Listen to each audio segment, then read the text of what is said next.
আল্লাহ প্রতি 100 বছর পর পর একজন মুজাদ্দিদ, যুগ সংস্কারক, একজন ওলি পৃথিবীতে তিনি প্রেরণ করেন।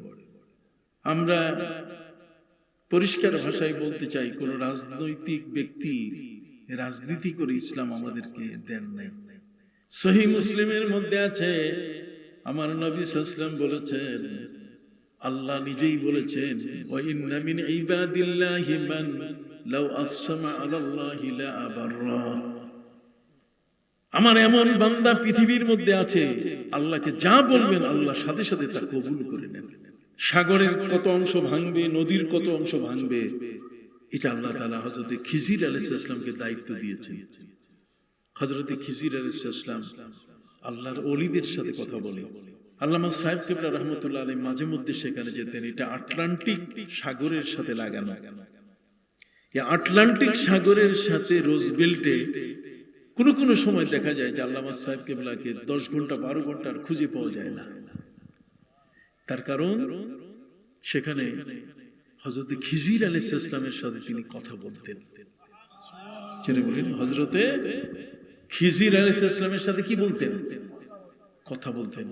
আল্লামা সাহেব কিবলা রাহমাতুল্লাহ আলাইহির মতো ব্যক্তি যদি না আসতেন, তাহলে আমরা এই বহু ওয়াহাবি নজদিদের খপ্পরে পড়ে, কতক্ষণ না, যারা অলি বিরোধী, মাজার বিরোধী, তাদের সময় গেলে আপনি দেখেন না, আনোয়ার চৌধুরী যখন এখানে ছিলেন আপনাদের সিলেটের, তখন মাজারে হামলা হয়েছে না? এই যাবত প্রায় 113টা মাজার ভেঙে ফেলা হয়েছে। কি দরকার বাবা, এটা ভাঙবেন কেন? ভাঙার তো প্রয়োজন নেই। এখানে সেজদা করলে সেই লোকটাকে আটকান, তাই না? একটা বিধান, একটা নিয়মের মধ্যে তাকে রাখা। আল্লাহর ওলিরা কখনো কোনো খারাপ পরামর্শ আমাদেরকে দেন। এই জন্য আল্লাহ বলছেন, আতিউল্লাহ ওয়া আতিউর রাসূল ওয়া উলিল আমরি মিনকুম। তোমরা আল্লাহকে মানো, তার রাসূলকে মানো, এবং তার ওলি বান্দা যারা, তার বন্ধু যারা, তাদেরকে মানো। আল্লাহর বন্ধুরা সবসময় নবীর প্রেম ভালোবাসা আমাদেরকে দেন। নবী করিম সাল্লাল্লাহু আলাইহি ওয়াসাল্লাম তিনি বলেছেন, মাল মাইয়িতু ফিল কবর ইল্লা কাল গারীকিল মুতাগাফফিস ইয়ানতাজিরু দাওয়াতাম মিন আবিন আও আখিন আও সাদীকিল্লাহ। সমুদ্র, আপনাদের আশপাশে তো সমুদ্র নাই, আছে নদী। বন্যাকালে ভেসে যায় পানিতে, তখন আমরা মনে করি যে কত পানির ঠেলা। সমুদ্রের মাঝখানে কোন বড় স্টিমার যদি ডুবে যায়, পানিতে যদি তলিয়ে যায়, তাহলে যাত্রীদের চিৎকার কত বড় হয়। আমার নবী বলেন, মাল মাইয়িতু ফিল কবর ইল্লা কাল গারীকিল মুতাগাফফিস। একজন মানুষ লঞ্চের মধ্যে যখন ডুবতে থাকে সমুদ্রের মাঝখানে, তখন সে আর্তচিৎকার দিয়ে ডাকা শুরু করে, তোমরা আমাকে বাঁচাও। তার আর্তচিৎকারে আকাশ বাতাস ভারী হয়ে যায়। আমার প্রিয় নবী সাল্লাল্লাহু আলাইহি ওয়াসাল্লাম বলেন, মানুষ যখন মরে যায় তখন সেইভাবে সে চিৎকার দেওয়া শুরু করে। আমিও একদিন কবরে চলে যাব, আপনিও যাবেন। আজ থেকে 150 বছর আগে যারা ছিলেন তারা কেউ নাই। আজ থেকে 150 বছর পরে আমরা কেউ থাকবো না।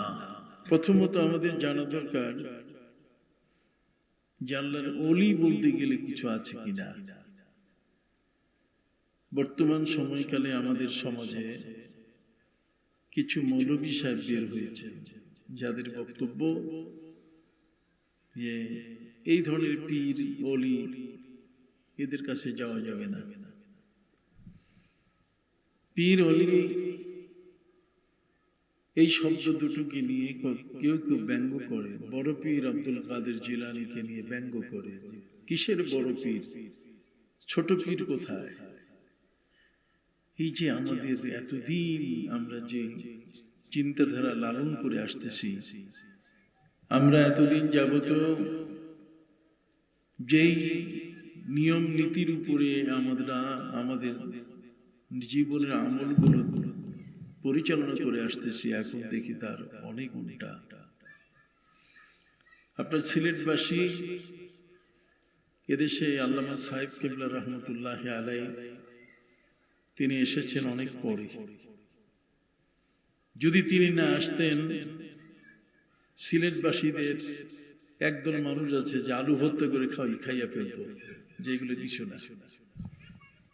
কিন্তু আল্লাহর মেহেরবানি, আল্লাহর ওলিরা এরা যুগে যুগে মানুষের হেদায়েতের জন্য আসেন।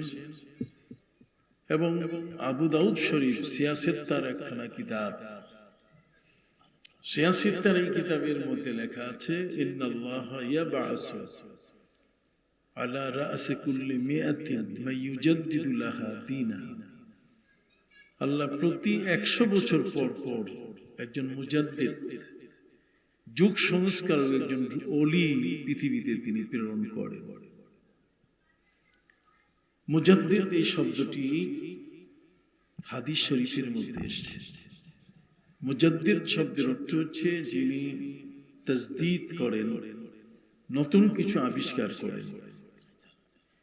সমাজের ভিতরে যে সমস্ত মানুষ ভ্রান্ত ধারণায়, খারাপ চিন্তায় পড়ে আছে, এদের কাছে তারা আসেন এবং তাদেরকে পরিষ্কার করে তাদের মন মানসিকতাটা আল্লাহমুখী করে দেন। এ কারণে জগতের মধ্যে আমাদের প্রিয় নবী সাল্লাল্লাহু আলাইহি ওয়াসাল্লামের পরে যারা ইসলামকে নিয়ে কাজ করেছেন তারা সকলেই আল্লাহর ওলি। সাহাবায়ে কিরাম তারা হলেন আফজালুল আউলিয়া ওয়াস সাহাবাতু আফদালুল আউলিয়া। নবী করিম সাল্লাল্লাহু আলাইহি ওয়াসাল্লামের প্রত্যেক সাহাবী হলেন পৃথিবীর শ্রেষ্ঠ বড় পীর আব্দুল কাদের জিলানী রাহমাতুল্লাহ আলাইহির চেয়েও অনেক বড় মাপের ওলি। সুবহানাল্লাহ। আমরা একটু পেছন থেকে আসতে চাই। আপনি জানেন প্রত্যেক নবীর যুগে তার হাওয়ারি অথবা তার সঙ্গী সাথী ছিলেন। এই সঙ্গী সাথী যারা, তারা কিছু বিষয়কে রপ্ত করেন। পীরের অলির দরবারে ওই বিষয়গুলোকে আমরা যেমন রপ্ত করি, সেই সময়কালে কিছু মানুষ এমন আছেন যে নবী রাসূলের দরবারে তারা ওই বিষয়গুলোকে রপ্ত করে। রপ্ত করার কারণে কিছুটা জীবনের মধ্যে চেঞ্জ এসে যায়, জীবনের মধ্যে পরিবর্তন এসে যায়। মানুষের শক্তি কতটুকু, আল্লাহর ওলি কে? ওলি শব্দের অর্থ হচ্ছে বন্ধু, এর বহু বচন হচ্ছে আউলিয়া। পবিত্র কোরআন মজিদে একাধিকবার এই আউলিয়া শব্দটির ব্যবহার হয়েছে। আলা ইন্না আউলিয়া আল্লাহি লা খাউফুন আলাইহিম ওয়া লা হুম ইয়াহজানুন। আল্লাহর বন্ধুদের কোনো ভয় নাই।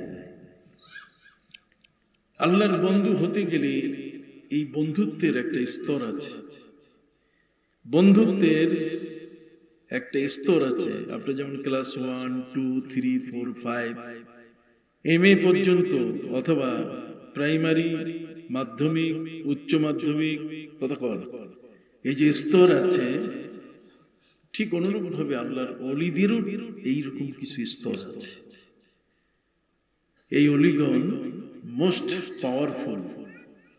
আল্লাহ তাআলা তাদেরকে এত শক্তি দিয়েছেন যে তারা কোন জালেম, কোন রাজা বাদশাহ কাউকে তারা ভয় করেন না।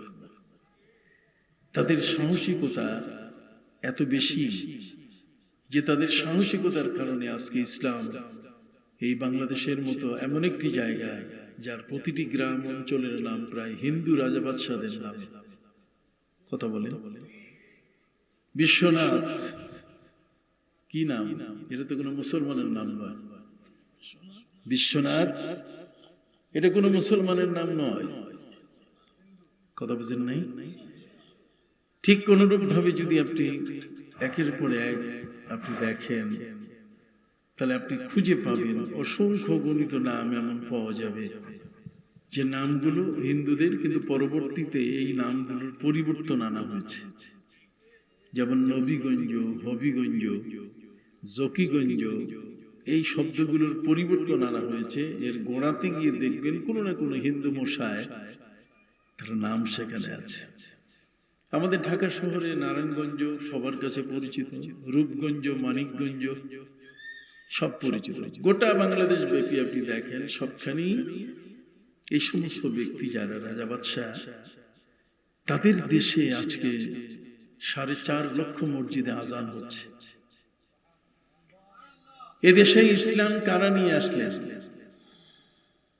আমরা পরিষ্কার ভাষায় বলতে চাই, কোন রাজনৈতিক ব্যক্তি রাজনীতি করে ইসলাম আমাদেরকে দেন নাই। এই জমিনের মধ্যে এসছেন তাহাজ্জুদ গুজার মানুষ, এই জমিনের মধ্যে এসছেন ঠিক এরকম আল্লাহ প্রেমিক, যে যারা কুমিরের পিঠের উপরে, বাঘের পিঠের উপরে, মাছের পিঠের উপরে চড়ে এসছেন। সম্মানিত সুধী, আমি পিছনের ইতিহাস এ কারণে আপনাদের কাছে টানতে চাই যে বর্তমান সময়কালের বেশ কিছু প্রশ্ন আছে, যে প্রশ্নগুলোর উত্তর আমাদের কাছে খুঁজে পাওয়া কঠিন, আমরা উত্তর দিতে পারি না, যে কারণে তারা যা বলে তার কাছে আমরা বোবা হয়ে যাই, আমরা তাদের কাছে নীরব হয়ে যাই, যে তো ঠিক বলতেছে, আমাদেরও নষ্ট করে ফেলে। আপনি জানেন হযরত নবী সুলাইমান আলাইহিস সালাম যখন দেখলেন যে বিলকিস রানী সাবা রাষ্ট্রের একজন মহিলা রাষ্ট্রপ্রধান তার কাছে চলে আসছে, এই মহিলা রাষ্ট্রপ্রধান হযরত নবী সুলাইমান আলাইহিস সালাম তার জন্য মণিমুক্তা দিয়ে প্রায় 2500 কিলোমিটার দীর্ঘ লম্বা পথ তৈরি করে দিয়েছিলেন। এই পথের উপরে উঠে রানী বিলকিস অবাক হয়ে গেছেন যে আমার মণিমুক্তা, এগুলো সিন্ধুকের মধ্যে মাত্র কয়েকটা, আর ওনার রাস্তার মধ্যে মণিমুক্তা দিয়ে উনি পিচ ঢালাই করছে, এখানে ওই ভোলাগঞ্জ আর জাফলংয়ের পাথর নাই। এগুলো হচ্ছে কি মণিমুক্তা দিয়ে। তো মণিমুক্তা খচিত এই সুন্দর পিচ ঢালা রাস্তা পৃথিবীতে আর কেউ উপহার দিতে পারেন নাই, যা দিয়েছেন নবী সুলাইমান আলাইহিস সালাম। তিনি চিঠি লিখেছিলেন বিলকিস রানীর কাছে, তার হুদহুদ পাখির মুখে দিয়ে, ইযহাব বি কিতাবি হাযা, আমার এই চিঠিটা তার কাছে পৌঁছাও। আগে বলা হয়েছে সানানজুর আসাদাক্তা আম কুনতা মিনাল কাযিবিন, তুমি একজন মহিলার সন্ধান দিলে যে আল্লাহর ইবাদত বাদ দিয়ে সূর্যের পূজা করে। সূর্যের পূজা তো মানুষ করতে পারে না, সূর্যটা হচ্ছে অধীনস্থ আল্লাহর, এটা আল্লাহ মানুষের চোখের আড়াল করে দেন সূর্য, কিন্তু এটা নিজের জায়গায় থেমে নাই। হযরত শিহাবুদ্দিন সোহরাওয়ার্দী রাহমাতুল্লাহি আলাইহি বলেছেন, আমি দেখি সূর্যের দিকে তাকালে আমি দেখি যে ফেরেশতারা রশি লাগাইয়া টানতে টানতে নিয়ে যাইতেছে। তো ফেরেশতারা যে সূর্যকে রশি লাগাইয়া টেনে নিয়ে যাচ্ছে, সেই সূর্যকে সিজদা করা, এটা কেমন জিনিস? আপনি কথা কি বুঝতে পারছেন? সম্মানিত সুধী, পৃথিবীর মধ্যে সূর্য পূজারী যারা, যারা পাথর পূজারী, গাছের পূজারী, তাদের সংখ্যা পৃথিবীতে এখনো কম নাই। আল্লামা ইকবাল বলেছেন, हमसे पहले थे ये दुनिया में, हमसे पहले थे ये दुनिया का मंजर, कहीं मसजूद थे शजर और कहीं माबूद थे हजर। হে প্রভু, আমাদের আগে পৃথিবীর চিত্র ছিল এরকম যে কোথাও মানুষ গাছের পূজা, মাছের পূজা, পাথরের পূজা করত। এখন আমরা মুসলমান ধর্মকে আমরা ধারণ করে আছি। অতএব যে ধর্মটা আল্লাহ তাআলা আমাদেরকে দান করেছেন, সেই ধর্মটা যে ব্যক্তি লালন করে সেই আল্লাহর বান্দা। সে আল্লাহর কি? সবাই বলবেন সেই কি? আল্লাহর বান্দা। আমি বলতেছিলাম আল্লাহর ওলি কারা। নবী সুলাইমান আলাইহিস সালাম তিনি চিঠি লিখলেন, চিঠিতে তাকে আসতে বললেন, ইন্নাহু মিন সুলাইমান ওয়া ইন্নাহু বিসমিল্লাহির রহমানির রহিম, তুই মুসলমান হয়ে চলে আসো। কিন্তু সেই রানী, এ তো ঠেটা কম না, এ তো হেডাম কম নয়। সে সভা ডেকলে বললো যে এই যে একটা চিঠি আমার কাছে আসছে, সুলাইমান নামের একজন ব্যক্তি আমাকে তার কাছে যেতে বলছেন মুসলমান হয়ে, আমি কি করতে পারি পরামর্শ দেন। সেনাবাহিনীর, নৌবাহিনী, কথা বলেন, সৈনিকরা সবাই মিলে, সেনা প্রধান, নৌ প্রধান, আকাশ প্রধান, সবাই মিলে বলছে নাহনু উলু কুওয়াতিন ওয়া উলু বাসিন শাদীদ, আমরা অনেক শক্তির অধিকারী, আপনি ভয় পাবেন না, আমরা আপনার সাথে আছি, কাজে যুদ্ধ করব। দুই চারজন মানুষ তো কিছু ভালো থাকে, কি বলেন ঠিক না? তারা বিলকিস রানীকে বললো যে দেখেন মাথা গরম করে লাভ নাই, আমরা একটা কৌশল করি, আর সেই কৌশল হলো কিছু মণিমুক্তা পাঠাই দেই, উনি যদি এটা গ্রহণ করেন তাহলে আমরা মনে করবো উনি একজন চান্দাবাজ, উনি যাইতে বলছেন অর্থ হলো কিছু পাঠাইতে বলছেন, আর যদি এটা ফেরত আসে তাহলে আর কোনো উপায় থাকবে না, তার কাছে যেতেই হবে, তাহলে প্রমাণিত হবে তিনি একজন নবী। সুবহানাল্লাহ বলেন। নবীর কাছে পৃথিবীর রাষ্ট্রপ্রধান কিভাবে অপারগতা প্রকাশ করছে। সম্মানিত সুধী, হযরতে নবী সুলাইমান আলাইহিস সালামের কাছে হুদুদ পাখি এসে বলল, হুজুর ঘটনা এই, কয়েকটা মণিমুক্তা নিয়ে আসছে। নবী সুলাইমান আলাইহিস সালাম তিনি বললেন যে এই পৃথিবীতে আল্লাহ তাআলা আমাকে চারটা শক্তি দিয়েছেন সবচেয়ে বড়। কয়টা? তার মধ্যে একটা হচ্ছে বলে সুলাইমান আর রিহা গুদুহা শাহর ওয়া রাওয়াহুহা শাহর, সুলাইমানকে আমি ক্ষমতা দিয়েছি, তার সিংহাসন বাতাসের উপর দিয়ে ভেসে বেড়াবে, কোন তেল পেট্রোল মোবিল জ্বালানি কিছুই লাগবে না। কত চমৎকার! সম্মানিত শুধু আরেকটা আমি তাকে ক্ষমতা দিয়েছি, ওয়াশায়াতিনা কুল্লা বান্না, জিনের বাদশা আমি তাকে বানিয়ে বলে দিয়েছি যে জিন জাতি দিয়ে তুমি তোমার কাজ করো। নবী সুলাইমান আলাইহিস সালাম জিনদেরকে ডেকে বলছেন হাত উঠাও, ভোটের সময় হাত উঠায় না, হাত উঠাও, তোমরা কে ইঞ্জিনিয়ার? এই জিনদের মধ্যে শয়তান ইঞ্জিনিয়ার গুলো হাত উঠালো। নবী সুলাইমান আলাইহিস সালাম বললেন, ইঞ্জিনিয়ার বাড়ি বানাইছো তো? কাহা, মাটি কাটো আর বাইতুল মুকাদ্দাস বানাও, মসজিদ বানাও। সুবহানাল্লাহ বলেন। মসজিদ বানাবার দায়িত্ব দিয়েছি। কোরআন বলছে ও গাওয়াস, আর এক ধরনের জিন যারা সমুদ্রের মধ্যে ডুবুরি, এরা ডুব দিয়ে মণিমুক্তা বের করে নিয়ে আসে, এটা কোরআন বলছে। ওয়াশায়াতিনা কুল্লা বান্নাইন ওয়া গাওয়াস, সমুদ্রের ভিতরে তলের মধ্যে পড়ে থাকা ঝিনুকের পেট থেকে মণিমুক্তা বের করা, এটা বের করে নিয়ে আসা জিনদের কাজ। নবী সুলাইমান আলাইহিস সালামের নির্দেশে জিনরা সমুদ্রের মধ্যে ঝাঁপায় পড়লো, পৃথিবীর যত সমুদ্র একটাও যেন বাদ না যায়। সম্মানিত সুধী, কোটি কোটি মণিমুক্তা নিয়ে তারা উপরে ভেসে উঠতেছে। উনি বললেন ভেসে উঠলে তো হবে না, আমার সিংহাসনের সামনে স্তূপ করো। নবী সুলাইমান আলাইহিস সালামের সিংহাসনের সামনে হিমালয় পর্বতের মতো স্তূপ হয়ে গেল। অল্প সময়ের মধ্যে বিলকিস রানীর সেই পাঠানো হাদিয়া নিয়ে আসা মানুষটা ঘোড়া থেকে নেমে বলছে, স্যার সেলুট, আপনি বিলকিস নামে সাবা রাষ্ট্রের একজন নারীকে, একজন রানীকে আপনি চিঠি লিখেছিলেন, এই চিঠির জবাব তিনি পাঠিয়েছেন, আপনার জন্য কিছু হাদিয়া প্যাকেট করা, স্যার খুলে দেখতে পারেন। খোলা, উনি তো আগেই হুদহুদ পাখি তাকে খবর দিয়ে দিয়েছে যে 4-5টা মণিমুক্তা ছাড়া নাই। যখনই সেটি খোলা হলো, খোলা পরে দেখা গেল যে কয়েকটা মণিমুক্তা। হযরত নবী সুলাইমান বলছেন, ফেলে দাও, তুমি দেখো না আমার সিংহাসনের সামনে কোটি কোটি মণিমুক্তা হিমালয় পর্বতের মধ্যে স্তূপ হয়ে পড়ে আছে, আমি আমার এই দেশের মধ্যে যত নদী আছে নালা আছে সবগুলোতে সব মণিমুক্তা ভাসতেছে, যাইয়ে দেখো। যে আসছে তার মাথা কল্লা হয়ে গেছে না, কতক্ষণ মাথা হেড হয়ে গেছে কিনা।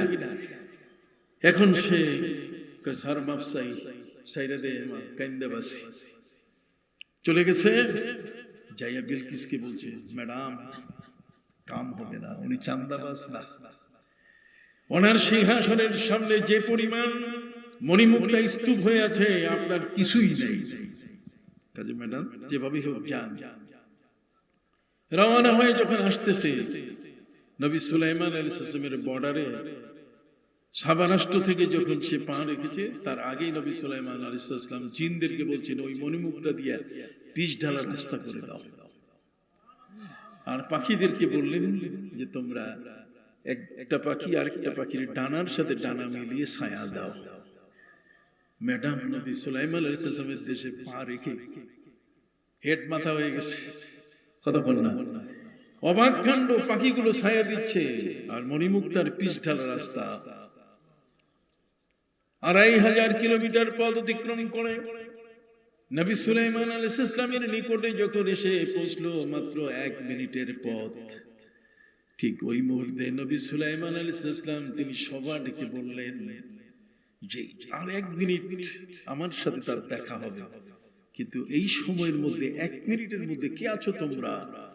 ২৫০০ কিলোমিটার দূরে তার সংসদ ভবন, তার বালাখানা, তার বাড়িঘর, তার কাছারি, এই সবটা কে আমাকে এনে দিতে পারবে অল্প সময়ে? এখন কিন্তু ১ মিনিট সময় হাতে আছে। সুবহানাল্লাহ বলবেন না?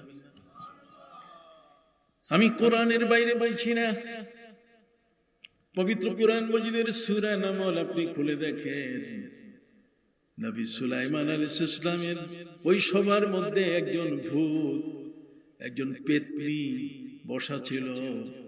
ক্বালা ইফরিতুম মিনাল জিন, জিনের একটা ভূত বসা ছিল। সেই ভূতটা বলতেছে আনা আতিকা বিহি ক্বাবলা আন তাকুমা মিন মাকামিক, আপনার চেয়ার থেকে উঠতে বসতে যতটুকু সময় লাগবে তার চেয়ে আগেই আমি আপনার কাছে এনে দেব। সুবহানাল্লাহ বলেন। চেয়ার থেকে উঠতে বসতে কি ব্যাপার? বাংলাদেশের শেরে বাংলা নগরে সংসদ ভবন আছে, সারা দুনিয়ার মানুষ যদি রশি টেন না, রশি লাগাইয়া টানে, এটা নড়াইতে পারবে? কথা বল, এটা নড়াইতে পারবে না, অসম্ভব। আমি আমার বন্ধুদের কাছে, ভাইদের কাছে, আমার মুরব্বীদের কাছে বলতে চাই, নবী সুলাইমান আলাইহিস সালাম তার কাছে সেই ভূত বলে উঠল যে আপনার চেয়ার থেকে উঠতে বসতে যতটুকু সময় লাগে তার মধ্যে আমি পুরোটা এনে দেব। ২৫০০ কিলোমিটার দূরের কোটি কোটি বিলিয়ন টন ওজনের সংসদ, বাড়ি, বালাখানা, কাছারি ঘর, তার শোয়ার কক্ষ, সবকিছু এনে দেব। নবী সুলাইমান আলাইহিস সালাম বলছেন ন, চেয়ার থেকে উঠতে বসতে সময় অনেক, চেয়ার থেকে উঠতে বসতে সময় কি আসলে কিসের? অল্প সময় তো। কিন্তু নবী সুলাইমান আলাইহিস সালাম বলছেন নো, এটি এমার্জেন্সি, এখনই এনে দিতে হবে। কিন্তু চেয়ার থেকে উঠা বসা এই সময়টুকু অনেক, এর চেয়ে কম সময় কে পারবে? ভূত, পেতনি, শয়তান ফেল হয়ে গেল। قال الذي عنده علم من الكتاب أنا آتيك به قبل أن يرتد إليك طرفك। হযরত নবী সুলাইমান আলাইহিস সালামের দরবারে একজন আল্লাহর ওলি, একজন দরবেশ বসেছিলেন। সুবহানাল্লাহ। সেই দরবেশ তিনি বলছেন আনা আতিকা বিহি ক্বাবলা আন ইয়ারতাদ্দা ইলাইকা তারফুক, চোখের পলক মারতে যতটুকু সময় লাগবে তার আগে আমি এনে দেব। দেখছেন দরবেশের ক্ষমতা কি? দরবেশের ক্ষমতা সুরমা নদীর উপরে যায় নামাজ বিছায় দাও। দরবেশের ক্ষমতা হলো কুমিরের পিঠে চড়ে আসা। দরবেশের ক্ষমতা হলো পায়ের খরম বের করে পদ্মা নদীকে শাসন করা। হযরতে শামাদ্দুম রূপস রাহমাতুল্লাহি আলাইহি তিনি রাজশাহীর মানুষদের কাছে জানতে পারলেন, রাজশাহীর শহরের মানুষরা বলছে পদ্মা নদী আমাদের গিলে ফেললো, পদ্মা নদী আমাদেরকে গ্রাস করে ফেললো, এখন আমাদের বাঁচার উপায় নাই, হুজুর একটু দোয়া করেন। উনি বলছেন থামো, দোয়া একটু পরে করবো, আগে ওরে শাসন করে নেই। সুবহানাল্লাহ। শামাদ্দুম রূপস রাহমাতুল্লাহি আলাইহি তিনি ছিলেন বড় পীর আব্দুল কাদের জিলানী রাহমাতুল্লাহি আলাইহির নাতি। শামাদ্দুম রূপস তিনি চক্ষু ঢেকে ঢেকে হাঁটতেন। আমরা খোলা চোখে হাঁটলে উষ্টা খাই, আর উনি চোখ বন্ধ করে হাঁটে, চোখের উপরে পর্দা করে হাঁটে, উষ্টা মুষ্টা কিছুই খায় না। কথা বলে শামাদ্দুম রূপস, রূ মানে চেহারা, পোষ মানে ঢাকা। এটা হচ্ছে মাসকুলিন জেন্ডার, আর ফেমিনিন জেন্ডার হচ্ছে রূপসী। তার মানে যে মুখ ঢাকবে, নাক ঢাকবে, কান ঢাকবে। আর এখনকার রূপসীরা নাক মুখ কিছুই ঢাকে না। কথা বুঝতে পারছেন? শব্দের অপব্যবহার শুরু হয়েছে। সম্মানিত সুধী, হযরত নবী সুলাইমান আলাইহিস সালামের সাথে তার দরবারে বসা মানুষটা, নবী সুলাইমানের ক্ষমতা তো ভিন্ন, কিন্তু তার দরবারে যে লোকটা আসা যাওয়া করে সেই লোকটার চোট কেমন, কথা বল না, চোটপাট বুঝেন তো আপনারা না বুঝেন না, তার কি শক্তি। তিনি বলছেন আনা আতিকা বিহি ক্বাবলা আন ইয়ারতাদ্দা ইলাইকা তারকু, চোখের পলক মারার আগে এনে দিব। সত্যি চোখের পলক মারার আগেই বিলকিস রানীর বিশাল সংসদ ভবন, তার বাড়িঘর, তার বালাখানা, তার কাছারি ঘর, তার শোয়ার কক্ষ সব এনে উপস্থিত করে দিল। সুবহানাল্লাহ। কোরআন বলছে নবী সুলাইমান আলাইহিস সালাম এটা দেখে তিনি অবাক হয়ে গেলেন, কিরে এ দরবেশ তো খালি না, এর তো খালি দরবেশ না। সহিহ মুসলিম, বুখারী বলেন, ইবনে মাজাহ বলেন, আবু দাউদ বলেন, নাসাঈ বলেন, তিরমিজি বলেন, যতগুলো হাদিস গ্রন্থ তার মধ্যে সহিহ মুসলিম বিশ্বব্যাপী একখানা হাদিসের কিতাব। সহিহ মুসলিমের মধ্যে আছে আমার নবী সাল্লাল্লাহু আলাইহি ওয়াসাল্লাম বলেছেন, আল্লাহ নিজেই বলেছেন, ওয়া ইন্না মিন ইবাদিল্লাহি মান লাউ আকসামা আলাল্লাহি লা আবাররা। আমার এমন বান্দা পৃথিবীর মধ্যে আছে, আল্লাহকে যা বলবেন আল্লাহ সাথে সাথে তা কবুল করে নেন। আর জোরে বলেন সুবহানাল্লাহ। কথা কি বুঝতে পারছেন? আমি এই জন্য একটু পিছন থেকে আপনাদের কাছে আসছি। সম্মানিত সুধী, হযরত নবী সুলাইমান আলাইহিস সালাম তিনি দেখলেন যে সত্যি যে কথা সেই কাজ, যেই কথা সেই কি কাজ। বাড়ির পাশে বিশাল মাঠের মধ্যে পুরা বালাখানা, সংসদ ভবন সব হাজির। এখন পবিত্র কোরআন রেকর্ড করছে, পবিত্র কোরআন রিপোর্ট করছে, ফালাম্মা রাআহু মুস্তাকিরান ক্বালা হাযা মিন ফাদলি রাব্বি। উনি যখন দেখলেন যে এটা এসে স্থির হয়ে বসে গেছে, তখন তিনি বললেন আলহামদুলিল্লাহ, এটা আল্লাহর বিশেষ অনুগ্রহ ছাড়া কারো পক্ষে এটা সম্ভব নয়। হযরত নবী সুলাইমান আলাইহিস সালাম তিনি বিলকিস রানীর কাছে এসে গেছে। তিনি বললেন আপনার সাথে কথা পরে হবে, আগে মেহমানকে থাকতে দাও। এই মেহমানের থাকার জন্য যখন এটা হাজির হয়েছে নবী সুলাইমান আলাইহিস সালাম তিনি বলেছিলেন জিনদেরকে যে এটা রংটা পাল্টায় ডিসকালার করে দাও। বিলকিস রানীর যে বাড়ি বালাখানা, তার বাইরের যে অবয়বটা, বাইরের যে সিনারি দৃশ্য যেটা আছে এটা অন্য রঙের করে দাও। কোটি কোটি জিন, এটা বার্জার কোম্পানির পেইন্ট নাকি, কথা বল না, এটা আনার সাথে সাথে চোখের পলকে ঘষা দিয়ে সব পরিষ্কার, রং এখন আরেকটা, কথা বল। আগে বাড়ির রং ছিল আপনার ওই যে অফ হোয়াইট, ঠিক ঠিক কিনা, এখন সেটা হয়ে গেছে পুরা একেবারে নীল বর্ণের। এখন তো চিনা মুশকিল, ম্যাডামকে থাকতে দেওয়া হবে কোথায়? নবী সুলাইমান বললেন যাও তার ম্যাডামকে রেস্ট হাউসে দাও। রেস্ট হাউস মানে তার ওই যে উড়ে নিয়ে আসা যে বাড়ি, তার সামনে দেওয়া হলো যে ম্যাডাম রেস্ট হাউসে ঢুকেন। কই চাবি দেন? কই চাবি তো আপনার ভ্যানিটি ব্যাগে আছে। চাবি আছে কোথায়? আপনার ভ্যানিটি ব্যাগে। এটা বেইজ্জতি কথা না? হ্যাঁ, আপনার বাড়িতে বেড়াইতে গেলাম, ঘরের দরজার চাবি আপনার কাছে থাকার কথা না আমার কাছে? আপনার কাছেই তো থাকার কথা।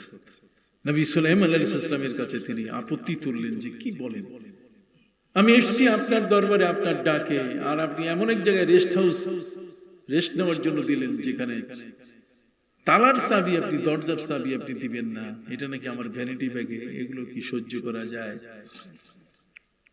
যারা প্রটোকল দিচ্ছেন তারা বলছে ম্যাডাম একটু ভ্যানিটি ব্যাগে দেখেন না আপনার চাবিটা দিয়ে খুলে কিনা। ম্যাডাম তার ভ্যানিটি ব্যাগ থেকে চাবি বের করে যখনই তালাই দিছে দেখি পুরা চাবি গেছে। কয় মোড়া দেন। যখনই মোড়া দিয়েছে তখন ঠাস করে দরজা তালা খুলে গেছে। দরজা খুলে যাওয়ার সাথে সাথে দেখে ম্যাডামের কোলবালিশ, ম্যাডামের পানদানি, গোয়া পান খাইতো, কত পানদানি, তার যেখানে যা আছে সবই। তিনি অবাক হয়ে গেলেন, আল্লাহর ওলিদের ক্ষমতা এত বড়, 2500 কিলোমিটার দূর থেকে বালাখানা সংসদ ভবন কোটি কোটি বিলিয়ন টন ওজনের তা এনে দিতে পারে। সুবহানাল্লাহ বলুন। এই জন্য সহিহ মুসলিমের হাদিসে এসেছে, আমার প্রিয় নবী সাল্লাল্লাহু আলাইহি ওয়াসাল্লাম বলেছেন, ওয়া ইন্না মিন ইবাদিল্লাহি মান লাউ আকসামা আলাল্লাহি লা বাররা। আল্লাহর এমন কিছু বান্দা আছে, আল্লাহর কাছে যা দাবি করে সাথে সাথে আল্লাহ কবুল করে ফেলে। তখন ওই দাবি আর আপনার দাবি থাকে না। আল্লাহর ওলি যখন আল্লাহর কাছে কি করেন, দাবি করে বসেন। সুবহানাল্লাহ বলেন। ভাইরা আমার, এই সমস্ত ওলিয়া উলিয়া প্রাচীন কাল থেকে পৃথিবীতে চলে আসতেছেন, কিন্তু আমার নবী সাল্লাল্লাহু আলাইহি ওয়াসাল্লামের পরে যেহেতু পৃথিবীতে কোনো নবী নাই, কথা বলেন, আগে এক নবীর যুগে আরো হাজার হাজার নবী থাকত, এক নবীর যুগে হাজার হাজার কি নবী থাকতেন, কিন্তু আমার নবীর পরে তো আর নবী নাই।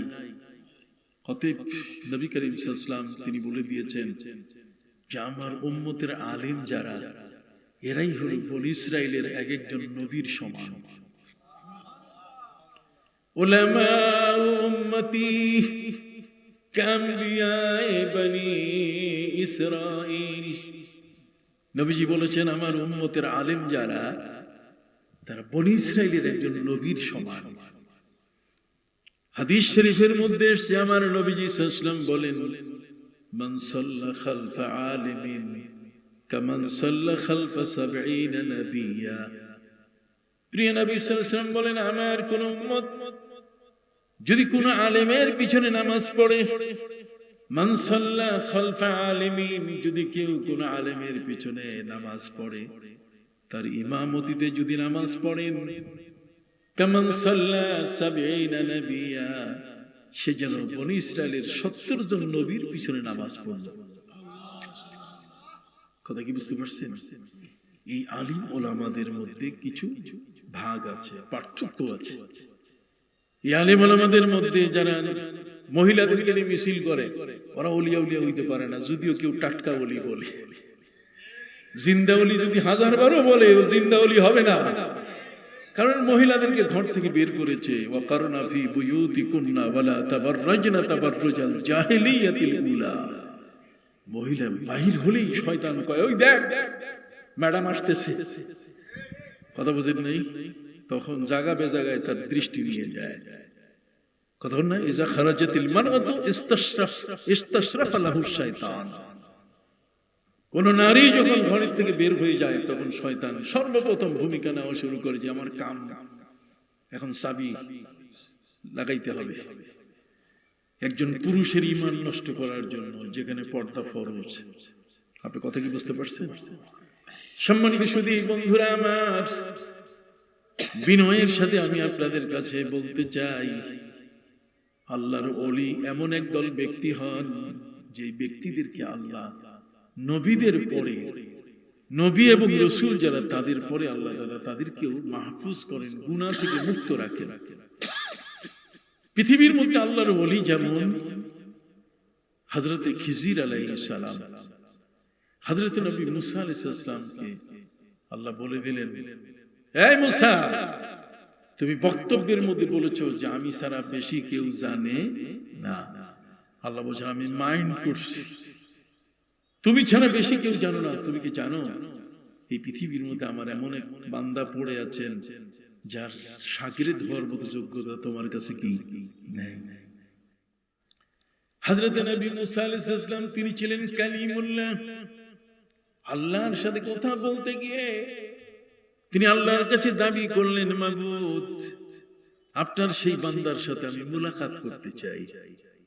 আল্লাহ বলছেন, আমি কি মিথ্যে বলছি নাকি? তোমাকে তো সত্যই বলেছি। ওমান আসদাকু মিনাল্লাহি হাদিসা। অতএব মুসা, তুমি অনুমতি দিলাম, আমার সেই বান্দার কাছে যাও। মুসা আলাইহিস সালাম বলছেন যে আপনার বান্দার কাছে যাব, আপনি আমাকে ঠিকানা দেন। কথা বলেন, কি দেন? আরো জোরে বলেন, কি দেন? ঠিকানা ছাড়া কি আমি আপনাদের এই দণ্ড পানিপুর আমি আসতে পারছি? ঠিকানা দেন। আল্লাহ পাক রব্বুল আলামিন বলে দিলেন, মুসা আমি তোমাকে ঠিকানা দিয়ে দিলাম, একটা দরিয়া আছে পৃথিবীর মধ্যে, একটা বড় ধরনের সাগর আছে, যে সাগরটার নাম হচ্ছে একজন আল্লাহর ওলির নামে। এই সাগরটার নাম হলো দরিয়ায়ে খিজির। নাম কি? আপনার কথা বলবেন? দরিয়ায়ে খিজির। হযরতে খিজির আলাইহিস সালামের নামে সেই দরিয়াটা। কেন? হযরতে খিজির আলাইহিস সালাম তিনি একটা হচ্ছে আলমে তাকবীর, আর একটা হচ্ছে আলমে তাখলিক। নদীর ভাঙ্গা গড়া যা কিছু আছে, কথা বল, সাগরের কত অংশ ভাঙবে, নদীর কত অংশ ভাঙবে, এটা আল্লাহ তাআলা হযরতে খিজির আলাইহিস সালামকে দায়িত্ব দিয়েছেন। হযরতে খিজির আলাইহিস সালাম আল্লাহর ওলিদের সাথে কথা বলে। আল্লামা সাহেব কেবলা রহমতুল্লাহ আলাইহি যখন আমেরিকা গেলেন, কোথায়? আমেরিকাতে। আমেরিকায় দুইটা এয়ারপোর্ট আছে, একটা হচ্ছে নিউ ইয়র্কে জেএফকে জন অফ কেনেডি বিমানবন্দর, আর হচ্ছে নিউ আর্ক। একটা হচ্ছে নিউ ইয়র্ক, একটা কি নিউ আর্ক। এটা কেউ জেনে থাকবেন আপনারা। নিউ আর্ক হচ্ছে নিউ জার্সিতে, তার মানে নিউ ইয়র্কের পাশে একটা নদী আছে যেখানে ওয়াশিংটন ব্রিজ, জর্জ ওয়াশিংটন যিনি প্রেসিডেন্ট ছিলেন, তার নামে একটা ব্রিজ, দোতলা ব্রিজ আছে। উপর দিয়েও গাড়ি ছ করে যায়, নিচ দিয়েও যায়। কথা বুঝতে পারছেন? এই ওয়াশিংটন ব্রিজ পার হয়ে নিউ জার্সি, আর নিউ জার্সির মধ্যে যে বন্দরটা এয়ারপোর্ট, এটার নাম হচ্ছে নিউ আর্ক। আল্লামা সাহেব কেবলা রহমতুল্লাহ আলাইহিকে বলা হয়েছে যে আপনি জেএফকে, যেটা নিউ ইয়র্কে, এখানে আপনি থামবেন, এখানে আপনি নামবেন না নিউ আর্কে।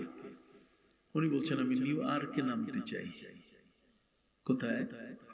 New jersey. নিউ জার্সিতে উনি নামার পরে খুব সহজা যাদের ঘরে যাওয়া দরকার তিনি পৌঁছে গেলেন। কিন্তু নিউ ইয়র্ক থেকে যে পথটা দিয়ে আসতে হয় মেহমানের বাড়িতে, সেখানে এত বড় একটা অ্যাক্সিডেন্ট হয়ে গেছে, কথা বললাম, যে অ্যাক্সিডেন্টের কারণে আমেরিকায় যাওয়া প্রায় 18 থেকে 22 ঘন্টা সময় লাগে। এই 18 থেকে 22 ঘন্টা সময়ের এই দীর্ঘ সময়ে একজন মানুষ যাওয়ার পরে যদি আবার ওখানে 5 ঘন্টা আটকায় থাকে, কষ্ট না? আল্লামা সাহেব কেবলা রহমতুল্লাহ আল্লাহর ওলি, তিনি বুঝতে পেরেছেন যে এই রাস্তায় কিছু ঘটবে। উনি আর যান নাই ওই রাস্তায়, চলে গেছেন আরেক রাস্তায়।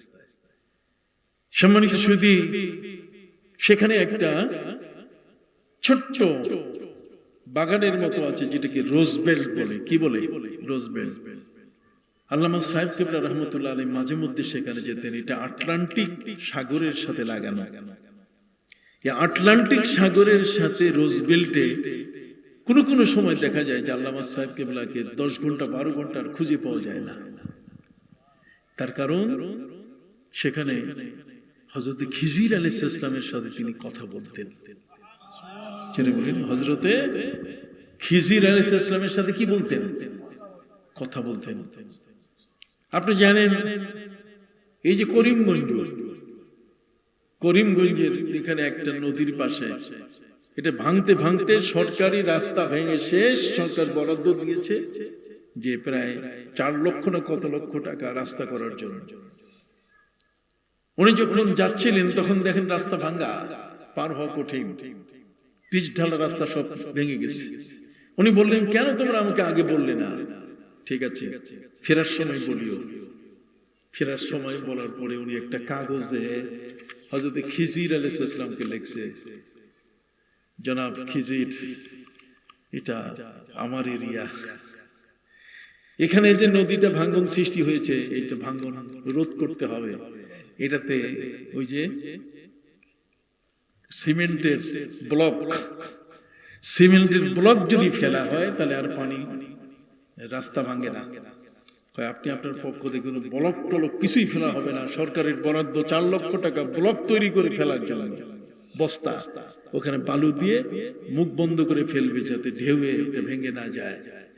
আল্লাহ সাহেব কেবলা রহমতুল্লাহ আলাইহি লিখে দিলেন, চিঠিটা ফেলে দেওয়া হয়েছে। এরপরে আর একটি বালু পর্যন্ত সরে নাই। আল্লাহর ওলিদের একটা বিশেষ ক্ষমতা আছে, কত কথা, একটা বিশেষ কি ক্ষমতা আছে। আমি তো প্রায় বলি, আল্লামা সাহেব কেবলা রহমতুল্লাহ আলাইহির কাছে এক লোক এসে বলল যে হুজুর, আমার নয়া চাকরি হওয়ার কথা, নতুন একটা চাকরি, এই চাকরির মূল হচ্ছে মেট্রিকের সার্টিফিকেট, তারপর ইন্টারমিডিয়েট, তারপর ডিগ্রি, তারপর মাস্টার্স। আমার কাছে সব আছে, মাস্টার্স এর আছে, ডিগ্রির আছে, ইন্টারমিডিয়েটের আছে, কিন্তু মেট্রিকের সার্টিফিকেটটা নাই, আপনি আমাকে দেন। উনি বললেন, আমি কি তোমার রেজিস্ট্রার, আমি কি তোমার বোর্ড নাকি, আমি সার্টিফিকেট বানাই? কত কোন, কিন্তু ভক্তি এত বড়, সে জানে যে আল্লাহর ওলি যদি কিছু বলে সেটাতেই একটা ব্যবস্থা হয়ে যেতে পারে। সম্মানিত সুধীর, নাসর বান্দা যখন কোনোভাবেই ছাড়ে না, তখন আল্লামা সাহেব কেবলা রহমতুল্লাহ আলাইহি তাকে বললেন, তুমি 3 দিন বাজার থেকে ইসুফগুলের ভুসি কিনে খাবা, প্রতিদিন নতুন নতুন ইসুফগুলের ভুসি কিনে নিয়ে আসবা। তো প্রতিদিন কিনে নিয়ে আসে, ঠোঙ্গায় করে খায় দায়, সন্ধ্যার সময় ভিজায়, সকালে খায়। মেট্রিকের সার্টিফিকেটের খবর নাই। শেষে তিনি ওই লোকটা বিমর্ষ হয়ে গেলেন যে উনি খাইতে বললেন ইসুফগুলের ভুসি, কিন্তু খবর নাই। 3য় দিনে যখন দোকানে গেছে ইসুফগুলের ভুসি কিনতে, তো দোকানদার তো আমাদের দেশের নিয়ম আছে, এটা ঠোঙ্গায়, কাগজের ঠোঙ্গায় দিয়ে দেয়। কি খাইছেন না আপনারা রোজার ইফতারি, কতক্ষণ ঠোঙ্গাই দিয়ে দেয়। অতএব আল্লামা সাহেব কেবলা রহমতুল্লাহ আলাইহি তাকে বললেন, তুমি ইসুফগুলের ভুসি খাও। 3য় দিনে বাজার থেকে ইসুফগুলের ভুসি কিনতে যখন যে ঠোঙ্গাটা দিয়েছিল বাড়িতে এনে খুলে দেখে, ওইটাই তার মেট্রিকের সার্টিফিকেট। এটাই তার মেট্রিকের কি সার্টিফিকেট, মেট্রিকের সার্টিফিকেট। তার মানে ওই যে তার বাড়িতে সার্টিফিকেট, কাগজ কে জানি বিক্রি করে দিছে, এটা নিয়ে গেছে ওই ঠোঙ্গাওয়ালার কাছে। ঠোঙ্গাওয়ালা ওইটা আর কিছু করে না, এটা দিয়ে একটা ঠোঙ্গা বানাইয়া আরেকজনের কাছে বিক্রি করছে। কিন্তু শেষ পর্যন্ত যে মালিকের কাছে আল্লাহর ওলির মাধ্যমে ফিরে আসবে, সেই ধারণাটা তার ছিল না। আপনি কি বুঝতে পারছেন আমার কথা? সম্মানিত সুধী, খুব শান্তভাবে আপনাদের কাছে বলে যাচ্ছি, আল্লাহর ওলিদের আমাদের এত প্রয়োজন। এই সিলেটের জমিনে যদি শাহজালাল ইয়েমেনি রহমতুল্লাহ আলাইহি না আসতেন, এখানে যদি দিন প্রচার না করতেন, তাহলে এই জমিনটা বড় কঠিন ছিল। গোবিন্দরাজ, গৌর গোবিন্দের দেশ ছিল। এই দেশের মধ্যে ইসলাম প্রবেশ করানো আর লোহার মধ্যে আঙ্গুল ঢুকানো সমান ছিল। কথা বল না, এই লোহাটার মধ্যে আঙ্গুল সহজে ঢুকান যায়? সহজে ঢুকানো যায় না। আল্লামা সাহেব কেবলা রহমতুল্লাহ আলাইহি, তার পূর্বে যারা এখানে এসেছেন, আপনারা সিলেটের মানুষ বড় ভাগ্যবান। এমন কতগুলো আল্লাহর ওলির দেহ আপনাদের মাটিতে মিশে আছে, যে জমিনটার মধ্যে আল্লাহর নজর অনেক বড়, রহমতের নজর এই জমিনে সবচেয়ে কি বড়। যদি উল্টা পাল্টা লোক আছে, এটা থাকবে। হাতের 5টা আঙ্গুল কিনা সমান না, তবে 360 জন ওলি একসাথে একটা জমিনের মধ্যে এসে যাওয়া, এটা চারটিখানি কথা নয়। হযরত শাহজালাল ইয়েমেনি রহমতুল্লাহ আলাইহি যখন তিনি খাজা আজমেরি রহমতুল্লাহ আলাইহির দরবার হয়ে যখন আসতেছিলেন, তখন তাকে জালালি কবুতর দেওয়া হয়েছিল। ওই যে 2টা কবুতর দেওয়া হয়েছে, ওই কবুতর এটা এসে সিলেটের নাম হয়েছে কি জালালি। শাহজালাল নাম হয়েছে কি শাহজালাল। আর শাহজালাল রহমতুল্লাহ আলাইহির ভাগ্নার সাথে আসছে, তার নাম হলো শাহপরাণ। ওই যে টিলাগড়ে শুয়ে আছে। কত কিছু মায়ের কাছে মামু বাড়ির কিস্সা আপনাদের কাছে আমি বলছি, এই কারণে আমরা কিন্তু ভুলে যাচ্ছি এই সমস্ত ব্যক্তিদেরকে। কি বলেন, ঠিক কিনা? শাহজালাল ইয়েমেনি রহমতুল্লাহ আলাইহি তিনি মুরিদদেরকে বললেন যে আমার কবুতরের বাচ্চাগুলো জন্ম নেয় গেল কই, ডিম থেকে ফুটে যায় কই? মুরিদ বলে, হুজুর আপনার ভাইগনা সাপ ওড়ান সব খাইয়া ফেলে, যাও ডাকাই নিয়ে আসো। মুরিদ টিলা করে গেছে, যাওয়ার পরে দেখে টিলার উপরে হযরতে শাহপরান রহমতুল্লাহ আলাইহি সিজদায় পড়ে তিনি আল্লাহর ইবাদতে ব্যস্ত। অনেক পর যখন মাথা তুলছেন, জিজ্ঞেস করে পাশে একটা মানুষ জিজ্ঞেস করে, কি হয়েছে, কেন আসছো এই জায়গায়, ডিস্টার্ব করো? উনি বলেন, আপনার মামু আপনাকে যাইতে বলছে, আপনি খালি কবুতর বাচ্চা ফুটাইলে আপনি খাইয়া ফেলেন, যাও। ওনার কাছে যত কবুতর খাইছে সবগুলোর পেখম ছিল, উনি একটা একটা করে পেখম উড়াই দিলেন। যাও মামুকে গিয়ে বলো আগে আমার কবুতর গুলো তার কাছে যাও। এক একটা পেখমে এক একটা কবুতর জিন্দা হইয়া শাহজার আলী আমিনী রহমতুল্লাহ আলাইহির দরগাহে আসা শুরু করল। ইতিহাস কে বলবে আপনাকে? ইতিহাস তো বই পড়ে না মৌলবীরা, এরা মাজার ভাঙ্গে। কতক্ষণ না, এরা কি ভাঙ্গে? মাজার ভাঙ্গে। আরে বেটা, তুমি জানো না মাজার কি অপরাধ করেছে? সেখানে যিনি শুয়ে আছেন তার জীবনী একটু পড়ো না। এখানে সেজদা করলে তার গলা চিপে উঠাও। যে ব্যক্তি শিরক করছে তাকে ধরো। কিন্তু ওই ওলি যদি এই জমিনে না আসতেন তাহলে গৌর গোবিন্দ পালাইতো না। আর গৌর গোবিন্দ না পালাইলে আমরাও ওই যেমন চাইলে টাইলে খিচুড়ি হয়ে যাইতাম। সম্মানিত সুধী, শাহ কামাল রহমতুল্লাহ আলাইহি শুয়ে আছেন মৌলভীবাজারের মাঝখানে, মৌলভীবাজার শেরপুর এর মাঝখানে শুয়ে আছেন শাহ কামাল, কামাল বাজারে। ঠিক এমনি করে মৌলভীবাজারে শুয়ে আছেন হযরতে শাহ মুস্তাফা। আবার সিলামের মধ্যে শুয়ে আছেন সাইলানি রহমতুল্লাহ আলাইহি। কথা বল, চতুর্দিকে এখনো দেখা যায় যে কোন ওলি তার মাজারের মধ্যে বিশাল বড় অজগর সাপ এসে পাহারা দেয়। কথা বুঝতে পারছি? আমি এই কথাগুলো বললাম এই কারণে যে আপনারা এখানে লিখছেন আল্লামা ফুলতুলি সাহেব কিবলা রহমতুল্লাহ আলাইহি ইশারে সওয়াব। আল্লাহর ওলিরা হলেন আল্লাহর বন্ধু।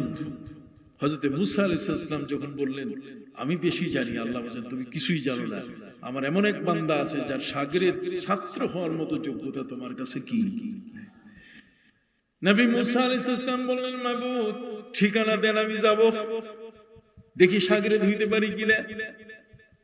আল্লাহ বলছেন আমি বলছি তুমি শাগিরদ হতে পারবে না, তুমি আবার ঠিকানা দেন, যাইয়া দেখি না। আল্লাহ বলছেন ঠিক আছে যাও। গেলে আমি কাছে গেছি না দূরে গেছি? আপনারা জানেন আমাদের কাছে মোবাইল আছে, আপনাদের এই দণ্ডপানিপুর বের করতে এখন কঠিন কিছু নাই। ঢাকা থেকে যদি দণ্ডপানিপুর সার্চ দিয়ে ঢুকাই দেয় তো মেশিনেই বলে দিবে যে কত কিলোমিটার দূরে, কত সময় লাগবে এখানে আসতে। কাছে দূরে সব বোঝা যায়। এটা আবিষ্কার হয়েছে হযরত নবী মুসা আলাইহিস সালামের এই ঘটনা থেকে। নবী মুসা আলাইহিস সালাম তিনি আল্লাহর কাছে বললেন মাবুদ দরিয়ায়ে খিজির মাজমাউল বাহরাইন ত্রিপলিতে দুই সমুদ্রের মিলন মোহনায়, সেখানে একটা শ্বেত পাথর, সাদা পাথরের উপরে আপনার সেই বান্দা শুয়ে আছেন। কত বেলাভূমি, কত বালুচর অতিক্রম করে যেতে হবে, কাছে গেলাম না রাস্তা ভুলে অন্যদিকে গেলাম, আমাকে একটা আলামত দেন। আল্লাহ তাআলা বললেন তোমার আলামত কি দিব? তখন তার এই এত সুন্দর বিজ্ঞান আবিষ্কার হয় নাই। আল্লাহ তাআলার বিজ্ঞান বড় চমৎকার। আল্লাহ বলেন মুসা একটা মাছ ভাজি করে নাও। সুবহানাল্লাহ বলেন। হ্যাঁ মুসা তুমি একটা মাছ ভাজি করে নাও, ওই ভাজা মাছটা তুমি থলির মধ্যে রেখে চলা শুরু করো। আমার ওই বান্দা যার কাছে তোমাকে পাঠাচ্ছি, তোমার যার জ্ঞান তোমার চেয়ে অনেক বড়, সেই বান্দার ঠিকানা তুমি পেয়ে যাবে। কাছাকাছি গেলে এই ভাজা মাছটা জিন্দা হইয়া এটা সাগরের দিকে দৌড় দিবে। কি আজব কথা! কোরআন আপনি পড়েন, আমরা কোনো ফালতু কথা বলি না। এই ওয়াজগুলো এখন আর করে না। এখন ওয়াজ হচ্ছে লড়াই লড়াই লড়াই চাই, লড়াই করে বাঁচতে চাই, খালি লড়াই। কথা বুঝেন? স্লোগান না। হযরত নবী মুসা আলাইহিস সালামকে আল্লাহ বললেন মুসা,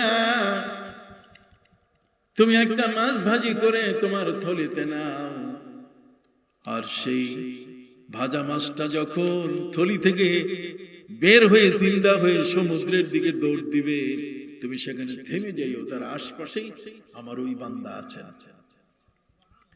হযরত মুসা আলাইহিস সালাম বললেন, আমি একা যাব সফরে, সাথে একজন তো নেওয়া দরকার। দেখেন না আমার সাথে ওই পাশে একজন যে আসতেছে, আমি একজন সাথে নিয়ে আসছি। এখন তো বয়স হয়েছে বাবা, কি কর, আজকে সিলেট প্রায় 30 বছর ধরে আমি আসি, কিন্তু তখন কিছুই লাগে না। এখন কিন্তু নামতে গিয়ে, হাঁটতে গিয়ে, উযু করতে গিয়ে একটু সাহায্য প্রয়োজন। হযরত নবী মুসা আলাইহিস সালাম তিনি আল্লাহর কাছে বলেন যে আল্লাহ, আমি একজন সাথী নেব। এটা তোমার ইচ্ছা। হযরত শামুন আলাইহিস সালামকে মুসা নবী সাথে নিলেন, বললেন যে এই ভাজা মাছটা তোমারে দিলাম, এটা থলির মধ্যে ভাজা মাছ আছে, আগে খুলে দেখো। উনি ভাজা মাছ খুঁজে দেখলেন, ওকে ওকে ওকে, তাই ওকে যখন, তো ওকেটা ঠিক মতো রাখো, ঠিক মতো তুমি আমার সাথে, আমি তোমার সাথে চলবো। আল্লাহর এক বান্দা আছে যিনি আমার চেয়ে বেশি ভালো জানেন, বেশি বুঝেন। ওনার এলাকা যখন এসে যাবে, ওনার কাছে যখন চলে যাব, কিন্তু এই মাছটা বের হয়ে এটা জিন্দা হয়ে সমুদ্রে চলে যাবে, তখন তুমি আমাকে কইও হুজুর মাছ তো গেছে। সুবহানাল্লাহ। হযরত মুসা আলাইহিস সালামের খোঁজ প্রয়োজন তো তার বেশি, শাগরেদের অত প্রয়োজন নাই, তো সঙ্গী। মুসা আলাইহিস সালাম বেশ দূরে এগিয়ে গেছেন, ভর দুপুর যোহরের সময়, প্রচন্ড ক্ষুধা লাগছে পেটে। কি দেখলেন আর কত হাঁটবো, সাথে তেমন কোনো খাবার নাই। এগুলো কি বাংলাদেশের মতো নাকি যে 10 হাত পর পর চা, বিস্কুট, চানাচুর, কেক এগুলো পাওয়া যায়, কতক্ষণ না মজু এগুলো পাওয়া যায়। মুসা আলাইহিস সালাম যে যুগে হাঁটতেছেন, কোনো খাবার তো রাস্তায় পথে ছিল না, প্রচন্ড ক্ষুধা। সেই ক্ষুধার সময় তিনি ফিরে দেখলেন সাগরে দেখে বহু দূর, অনেক পিছে। তিনি ডাকলেন, তাড়াতাড়ি আসো, কাইতেছি। কয় আতে গাদানা লাকাদ লাকিনা মিন সাফারিনা হাদা নাসাবা। নবী মুসা আলাইহিস সালাম বললেন, শোনো, যার খোঁজে নামলাম ক্ষুধায় তো পেট কান্দে, কাজে দেরি না, যে মাছটা জিন্দা হয়ে যাবে তুমি তাড়াতাড়ি দাও, ওইটা খাইয়া ফেলবো। কতক্ষণ, সেটা কি খেয়ে ফেলবো। আল্লাহু আকবার বললেন, জোরে বলেন আল্লাহু আকবার। সাগরে দৌড়ে এসে বলছে, হুজুর ওটা তো নাই, ও তো সাগরে দৌড় দিয়ে জিন্দা হয়ে চলে গেছে। কও কি, তুমি আমারে বলো নাই কেন? বলি না, আমি ভুলে গেছি। দেখছেন কারবার, কত ইম্পর্টেন্ট একটা জিনিস। সাগরে বলছে আমি কি ভুলে গেছি। মুসা নবী তো খুব জালালি মেজাজের, তিনি তাকে বললেন, কেন ভুলে গেলে, কে তোমাকে ভুলালো?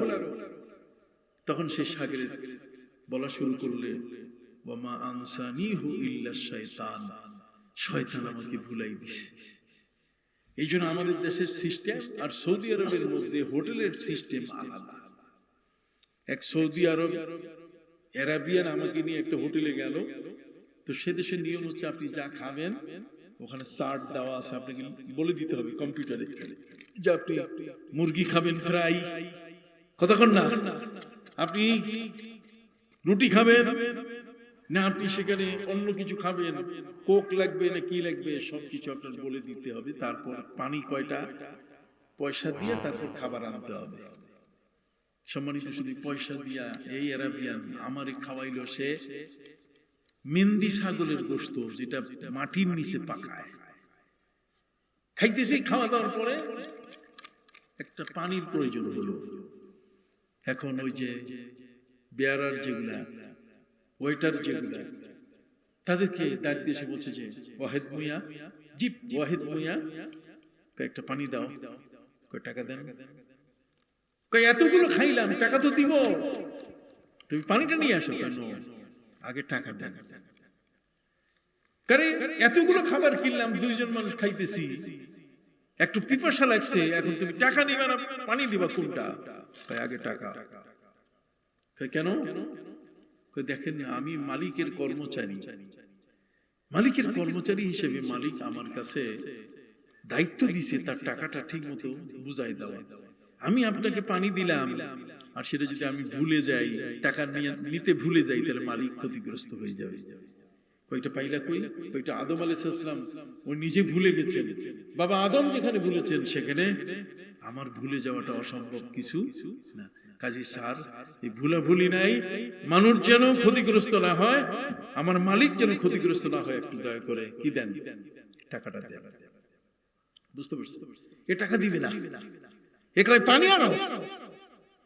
কয় কেমনে পানি আমি দিব না, টাকা দেন। কয় কারণ? কয় মুসা আলাইহিস সালাম মাছ রাখতে দিয়েছে সাগরেদের কাছে, আর সাগরেদের হাত থেকে মাছ থলি থেকে বের হয়ে গেছে কোথায়? সাগরে। এটা মুসা আলাইহিস সালামকে সে বলতে ভুলে গেছে। তা আপনি যে পানি নেন, আমি যদি মালিককে বলতে ভুলে যাই তাহলে ক্ষতিগ্রস্ত হবে। আপনার কথা বুঝছেন? আমাদের দেশে তো হোটেলে বসলে এটা দাও ওইটা দাও, এই সেই ওই সেই করছে দেয়, সে মুখস্থ করে আপনার কাছ থেকে টাকা নেয়। পেটের মধ্যে জিনিস গেলে ওটা আর মনে থাকে না।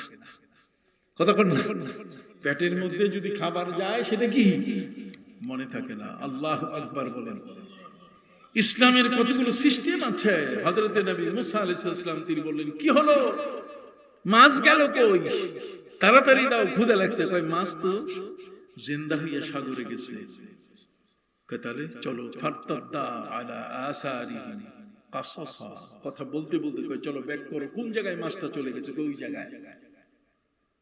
দুইজনে ওখানে পৌঁছার পরে কোরআন বলছে, ফাওয়াজাদা আবদাম মিন ইবাদিনা রাহমাতাম মিন ইনদিনা ওয়া আল্লামনাহু মিন লাদুন্না ইলমা। দুইজনে ওখানে যেখানে মাছ চলে গেছে সেই জায়গায় পৌঁছার পরে দেখে আসলে একটা পাথরের উপরে একজন মানুষ সাদা কাপড় মুড়ি দিয়ে শুয়ে আছে। আল্লাহ সত্য বলছেন না? জোরে বলেন, আল্লাহ সত্য বলছেন না? হযরত নবী মুসা আলাইহিস সালাম তিনি কাছে গিয়ে বলছে, উস্তাদজি উস্তাদজি। কাপড়ের ভিতর থেকে উনি প্রশ্ন করছেন, কে তুমি? আমি মুসা। তো চলো ভর্তি শেষ। ভর্তি কি শেষ? ভর্তি এখন গোয়িং অন না, গোয়িং লক হয়ে গেছে। কথা বুঝে গেছে? ভর্তি কি শেষ, এখন আর ভর্তি নেই, এখন কাউকে নেওয়া যাবে না। মুসা আলাইহিস সালাম বলছেন, আমার একটু দেন। কয় না, ইন্নাকা লান তাস্তাতিয়া মাইয়া সাবরা, তোমার ধৈর্য নাই। উনি কাপড়ের ভিতরে, অথচ উনি বলে দিতেছেন যে মুসা আলাইহিস সালামের মধ্যে কি নাই? ধৈর্য নেই। লাঠি আছে ধৈর্য, যার হাতে লাঠি থাকে তার ধৈর্য কম, খালি মারতে চায়। কথা বল না? একটা ডান্ডার মধ্যে 100টা আন্ডা, 100টা ডিমের মাবলেট। কথা বল না? এই জন্য মুসা আলাইহিস সালাম ছিলেন জালালি মেজাজের। কথা বল না? জালালি মেজাজের সেই নবী মুসা আলাইহিস সালাম তিনি বললেন, হুজুর আমি তো আসছি। কয় কে? আমি মুসা। কয় কি জন্য? কয় ক্বালা লাহু মুসা হাল আত্তাবিউকা আলা আন তুআল্লিমানি মিম্মা উল্লিমতা রুশদা। আপনার কাছে কিছু বেলায়েত, আল্লাহর ওলির কিছু ইলম আছে, ওইটা নেওয়ার জন্য আমি আসছি। বুঝতে পারছেন কথাটা? উনি বলছেন লান তাস্তাতিয়া মাইয়া সাবরা, এইটা নিতে গেলে ধৈর্য দরকার, তোমার কাছে সেই ধৈর্য কি নেই। আমাদের দেশের মধ্যে এরকম অনেকেই ধৈর্য হারা হয়ে ড্রপ আউট হয়, ক্লাস 9 পর্যন্ত পড়ে আর 10 পরীক্ষা দেয় না। কথা কন না? আবার কেউ মেট্রিক পাস করার পরে ইন্টারমিডিয়েট কি পড়বো, বাপের জমি আছে, কত ড্রপ আউট হয়। তার মানে ইন্টারমিডিয়েট পাস করে না, ডিগ্রি পাস করে না, মাস্টার্স পাস করে না, খালি জমি বেচে খায়। কথা কন না? বাপের জমি বেচে খায়। আরে বাপের জমি তুমি বেচবা কেন? বাপ তো বাপের জন্য তার জমি। তোমাকে আল্লাহ বড় করেছেন, এখন তোমার রিজিকের দুয়ার খুলে দিয়েছেন। কথা কন না? তুমি পৃথিবী ঘুরো, সেখানে ওয়াবতাগু মিন ফাদলিল্লাহ, আল্লাহ তোমার জন্য সেখানে রিজিকের অনেক দুয়ার খুলে রেখেছেন, সেগুলো তুমি তালাশ করো না। বাবা দেন, মা দেন, কেন ভাই? তোমাকে তো তিনি শিক্ষিত করতে তোমার পিছনে 10টা টাকাও কম দেওয়ার ব্যাপারে তিনি ছিলেন না। বরং প্রতিটি মুহূর্তে যাতে তোমার টাকা পয়সা কম না হয় খোঁজ নিতেন, ঠিক কিনা? হযরত নবী মুসা আলাইহিস সালাম তিনি বললেন, হুজুর আপনি আমার মধ্যে ধৈর্য পান না, এটা ঠিক, কিন্তু আপনি যদি আমাকে সাথে নেন, সাতাজিদুনি ইনশাআল্লাহু সাবিরান ওয়ালা আসি লাকা আমরা, আমি ধৈর্যের সাথে আপনার সাথে থাকবো, আমি আপনার বিরোধিতা করব না। যখন দেখলেন হযরত মুসা আলাইহিস সালাম কোনো মতেই তাকে ছাড়তেছে না, তখন হযরত খিজির আলাইহিস সালাম শর্ত দিলেন, ক্বাল ইনি তাবাআতানি ফালা তাসআলনি আন শাইইন হাত্তা উহদিসা লাকা মিনহু যিকরা, খবরদার তুমি যদি আমার এখানে থাকো আমার সাথে, তাহলে ফার্স্ট হচ্ছে তোমার মুখের মধ্যে কষ্টে লাগাবা, কোনো প্রশ্ন করতে পারবে না। সুবহানাল্লাহ। এই জন্য আল্লাহর ওলিদের দরবারে ওলি হইতে গেলে মুখটা কি রাখতে হয়? বন্ধ রাখতে হয়। লা তারফাউ আসওয়াতাকুম ফাওকা সাওতিন নবী ওয়ালা তাজহারু লাহু বিল কওলি কাজহরি বাযিকুম লিবাস আন তাহবাতা আমালুকুম ওয়া আনতুম লা তাশউরুন। খবরদার, আল্লাহর ওলি যারা তাদের কিন্তু মুখ বন্ধ রাখতে হবে, তাদের সামনে মুখ বন্ধ করতে। ওলির সামনে যদি বলে এটা কি, আপনি আবার পাগড়ি ছোট করলেন কেন, খবরদার। এই ধরনের আল্লাহর বন্ধুরা আমাদের সমাজে বিচরণ করে করে ইসলাম আমাদের কাছে এনে দিয়েছেন। তার মধ্যে আল্লামা সাহেব কেবলা রহমতুল্লাহ আলাইহি পূর্ববর্তী ওলিদের জীবনকে জিন্দা করে আমাদের সামনে উপস্থিত করেছেন। আল্লামা সাহেব কেবলা রহমতুল্লাহ আলাইহির মতো ব্যক্তি যদি না আসতেন, তাহলে আমরা এই বহু ওয়াহাবি নজদিদের খপ্পরে পড়ে, কথা কন না, যারা ওলি বিরোধী মাজার বিরোধী, হ্যাঁ, তাদের সময়কালে আপনি দেখেন না, আনোয়ার চৌধুরী যখন এখানে ছিলেন আপনাদের সিলেটের, তখন মাজারে হামলা হয়েছে না? এই যাবতীয় প্রায় 113টা মাজার ভেঙে ফেলা হয়েছে। কি দরকার বাবা এটা ভাঙবেন কেন? ভাঙার তো প্রয়োজন নেই। এখানে সেজদা করলে সেই লোকটাকে আটকান, তাই না? একটা বিধান, একটা নিয়মের মধ্যে তাকে রাখা। অতএব আমি দৃঢ়ভাবে বিশ্বাস করি যে আল্লামা সাহেব কেবলা রহমতুল্লাহ আলাইহির মতো ব্যক্তি তিনি, এবং আল্লামা ইয়াকুব বদরপুরি রহমতুল্লাহ আলাইহির মতো ব্যক্তি, যার আলালপুরে কুলাউড়া এই যে গত 2-3 দিন আগে মাহফিল হয়ে গেল, এই সমস্ত বুজুর্গান আমাদের সমাজের মধ্যে আসার কারণে মাথার টুপি আমরা এসেছে, নাহলে টিকি আর টুপির মধ্যে আমরা পার্থক্য করতে পারতাম না। আমাদের গায়ের পোশাকের পরিবর্তন হয়েছে, আমাদের ঘরের মধ্যে পর্দা এসেছে, আমরা হালাল উপার্জন করতে শিখেছি, কথা বল না। আমরা পাপ এবং অন্যায় এই ধরনের বাজে কিছু কর্ম থেকে নিজেদেরকে আমরা রক্ষা করেছি। আল্লাহর ওলিরা কখনো কোনো খারাপ পরামর্শ আমাদেরকে দেন।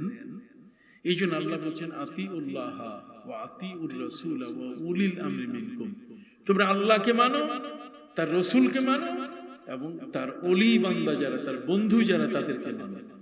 আল্লাহর বন্ধুরা সবসময় নবীর প্রেম ভালোবাসা আমাদেরকে দেন।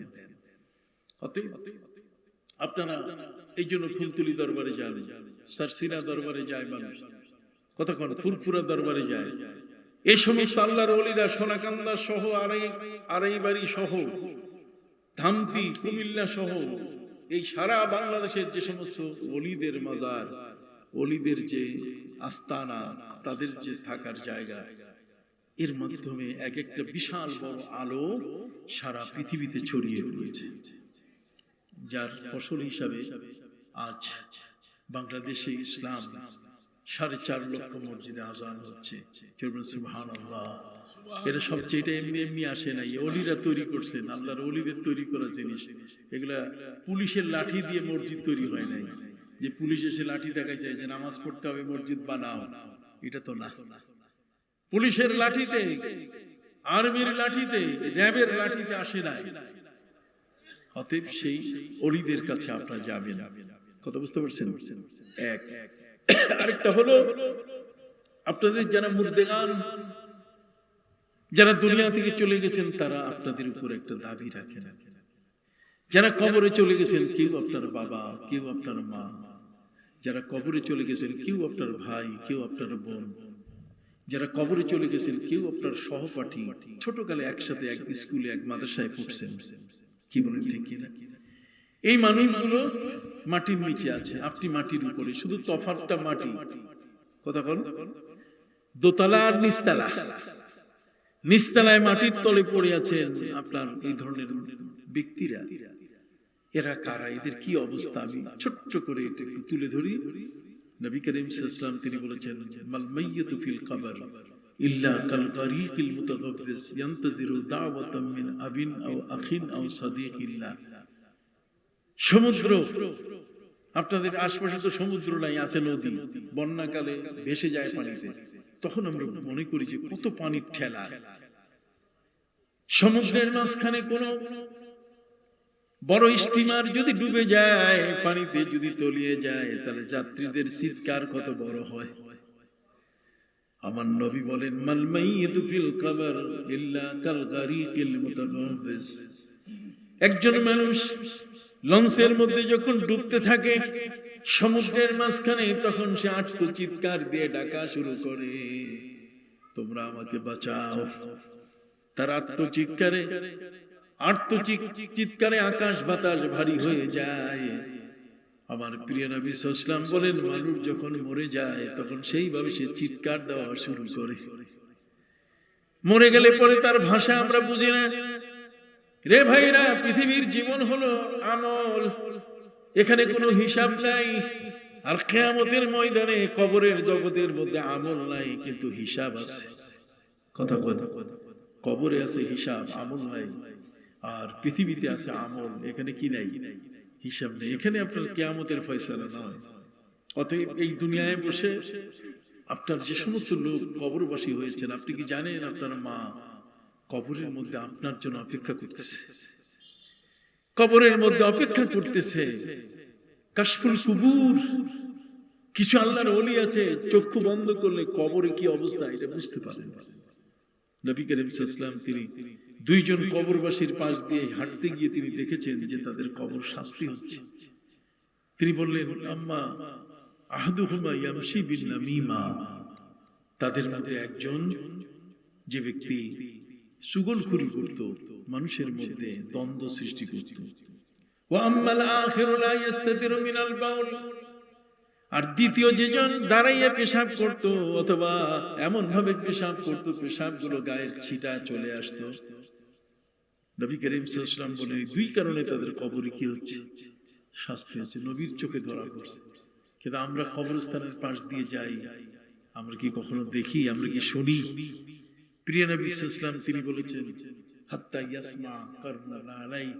আম্মা জান আয়েশা রাদিয়াল্লাহু তাআলা হাদিস, যখন কোন ব্যক্তির কবরে তার আপনজন আসে, ছেলে হোক, স্বামী হোক, ভাই হোক, যেই হোক, যখন আসে, তখন ওই কবরবাসী পাশের কবরবাসীকে ডাক দিয়ে বলে, দেখ, আমার জন্য দোয়া করার জন্য আমার ভাই আসতেছে, আমার জন্য দোয়া করতে আমার স্বামী আসতেছে, আমার জন্য দোয়া করতে আমার ছেলে আসতেছে। হাত্তা ইয়াসমা কারনা আলাই।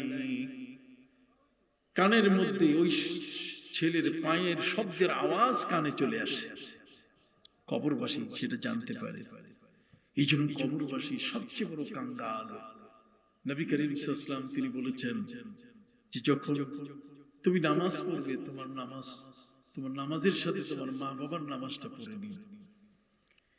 তুমি যখন রোজা রাখবে, সামনে রোজা, তোমার মা বাবার জন্য রোজা রেখে নিও। তুমি যখন হজ করবে, তখন তোমার মায়ের হজ, বাপের হজ একসাথে করে নিও।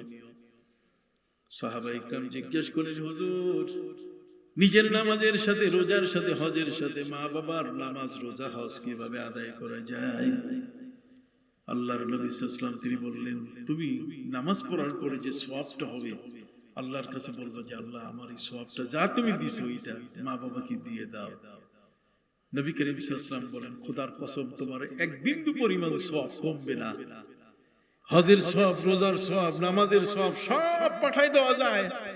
বিকাশে যদি টাকা পাঠান যায়, কতক্ষণ না? আপনার এই দণ্ডপানিপুর থেকে যদি ঢাকার শান্তিনগরে যদি আপনি টাকা পাঠাইতে চান, যাবে না? নগদ আছে, বিকাশ আছে, কত রকম ভাবে আসে কিনা। পৃথিবীর জমিনে যদি উপর দিয়ে পাঠান যায়, এগুলো যখন একখান থেকে আরেকখানে পাঠানো সম্ভব, টোকা দিলেই টাকা চলে যায়, তাহলে আপনি সওয়াবটা বললেই সাথে সাথে মা বাবার আমলনামায় গিয়ে যোগ হয়ে যায়। কথা বুঝতে পারছেন? এই জন্য প্রিয় নবী সাল্লাল্লাহু আলাইহি ওয়াসাল্লামের কাছে হযরতে সাদ, নবী করিম সাল্লাল্লাহু আলাইহি ওয়াসাল্লামের একজন সাহাবী, তিনি বলছেন, হুজুর আমার মায়ের মৃত্যুর সময় আমি ছিলাম না। হে আল্লাহর নবী, মায়ের মৃত্যুর সময় তার পাশে আমি ছিলাম না, মা মারা গেছেন, তার কবর হয়ে গেছে। বেশ কয়েকদিন পরে আমি যখন ফিরে এলাম, দেখি মা নাই পৃথিবীতে। আমার মনটা চায় আমি আমার মায়ের জন্য কি করতে পারি। নবীজি কি করব? আল্লাহর নবী সাল্লাল্লাহু আলাইহি ওয়াসাল্লাম তিনি বললেন, শোনো, তোমার মায়ের জন্য পথিক যারা রাস্তায় হাঁটে তাদের জন্য সেখানে তুমি একটু পানির ব্যবস্থা করো। এই পানি পথিকরা যারা পানি পান করবে, পথিক যারা পানি পান করবে, পানি পান করার সাথে সাথে ওই পানি মুখে নেওয়ার আগে, গলায় ঢোকার আগে ফেরেশতারা সওয়াব নিয়ে মায়ের কবরে হাজির হয়ে যাবে। মা জিজ্ঞাসা করবেন, এটা তো আমি, এই সওয়াব তো আমি পেলাম কি করে, আমি তো কোনো আমল করি নাই। তখন বলা হবে যে তোমার ছেলে সাধারণ মানুষের যাতায়াত পথের পাশে, রাস্তার পাশে পানির ব্যবস্থা করে দিয়েছে। সুবহানাল্লাহ। এই জন্য আমি আমার ভাইদের খেদমতে আরজ করতে চাই, বাবা পৃথিবীতে বেঁচে আছি, আমিও একদিন কবরে চলে যাব, আপনিও যাবেন। আজ থেকে 150 বছর আগে যারা ছিলেন তারা কেউ নাই, আজ থেকে 150 বছর পরে আমরা কেউ থাকবো না। এই জন্য কবিতার ভাষায় বলেছেন, ये जहां जी लगाने के लिए नहीं है, ये इबरत की जा है तमाशा नहीं है। একজন লোক অসুস্থ হয়েছেন নাকি এখানে? আল্লাহ শিফা দান করুন সকল আমিন। আপনার এখানে যদি কোথায় বাসা কাছে হলে একটু পৌঁছায় দেওয়ার ব্যবস্থা করেন, আর না হলে মসজিদের কোনো রুম থাকলে সেখানে নিয়ে তার সেবার একটু ব্যবস্থা করে দেন ইনশাআল্লাহ। কবি বলছেন, ये जहां जी लगाने के लिए नहीं है, ये इबरत की जा है तमाशा नहीं है। এই পৃথিবীতে কত কিছু দেখলি, একই রকম খাবার খাচ্ছি, কিন্তু কালো দাড়িগুলো, কালো মাথার চুলগুলো কার্পাস তুলার মতো, পাটের আঁশের মতো সাদা হয়ে গেল। ওষুধ খাচ্ছি, আগের চেয়ে কত রকম পরিপাটি। সম্মানিত সুধী বন্ধুরা আমার, এই জন্য আপনাদেরকে আমি বলবো, ওয়াল্লাযীনা জাউ মিন বা'দিহিম ইয়াকুলুনা রাব্বানা ইগফির লানা ওয়া লিইখওয়ানিনা আল্লাযীনা সাবাকুনা বিল ঈমান। নিজের জন্য আপনারা ইবাদত বندگی করবেন, আর যারা চলে গেছেন ঈমানের সাথে তাদের জন্য আল্লাহর কাছে মাফ চাইবেন। আল্লাহ বলেন, আফালা ইয়াতুবুনা ইলাল্লাহি ওয়া ইস্তাগফিরুন। তোমরা কেন তওবা করছো না, কেন তোমরা আল্লাহর কাছে মাফ চাচ্ছ না? তিনি তো মহা ক্ষমাধর, তিনি তো দয়াময়। অতএব আল্লাহ তাআলা যেন আমাদেরকে ক্ষমা করে দেন। সকলে বলো আমিন। আজানের সময় হয়ে গেছে, আজান হবে এখন। সবাই দরুদ শরীফ পড়েন, সাল্লাল্লাহু আলা সাইয়্যিদিনা ওয়া মাওলানা মুহাম্মদ ওয়া আলা আলিহি ওয়া আসহাবিহি ওয়া বারাকা ওয়া সাল্লাম। আল্লাহুম্মা আমিন।